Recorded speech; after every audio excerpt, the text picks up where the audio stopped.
Hey everyone, Lewis aka Spider-Man 1991 here with another Pick of the Week video. But for this video, I'm actually going to talk about two comics because last week I did not upload a Pick of the Week video because nothing I read last week really stood out with me. So I figured I'd continue with this week. So this week I figured why not just have two comics make up for it.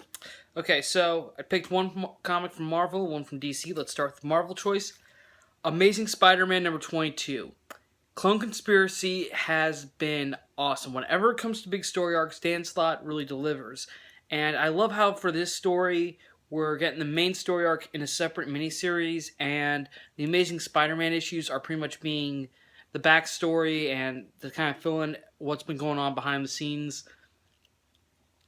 And this issue in particular is very nice. It really fills in, tells us what the character who I'm trying to avoid spoilers here for people who aren't reading it, but you need to be reading Clone Conspiracy. It's fantastic, especially number 3, because this one picks up right where number 3 left off, and it tells us how exactly the character that came back at the end of number 3 did come back, and also how he learned about all the new use stuff from Miles Warren. So all of that is in this issue. It's a fantastic issue. I think fans of the 90s Spider-Man will really enjoy it. Alright, and from DC, I went with, my pick is Nightwing, number 11.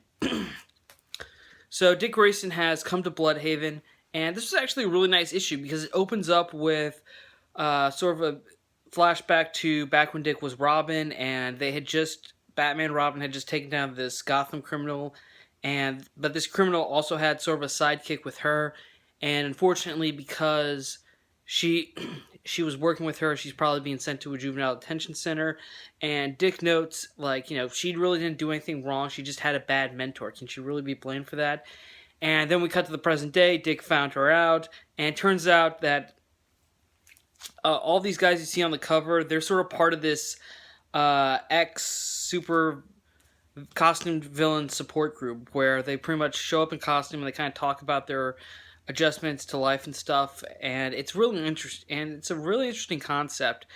And of course this is all taking place in Bloodhaven just after the gorilla guy here was framed and Dick's investigating the murder.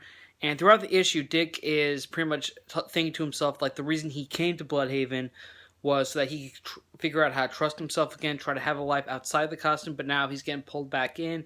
But since it's helping people who are trying to live a normal life but are still getting screwed over because of their costume past, it's actually pretty worth it for Dick. So yeah, overall, this new arc on Nightwing is pretty amazing. This is the second part of it, though, so you will have to read issue 10 in order to understand what's been going on, but it's not that hard to catch up. And those are and overall, these two were really fantastic books. I think that, yes, there is some stuff you have to read, but the stuff you do have to read is worth it. I promise you that. It is amazing. So that's it for me. Those are my picks of the week. What were your picks of the week? Do you agree with my picks? Let me disagree. Let me know in the comments below. I'm Spider-Man 1991 saying see you later.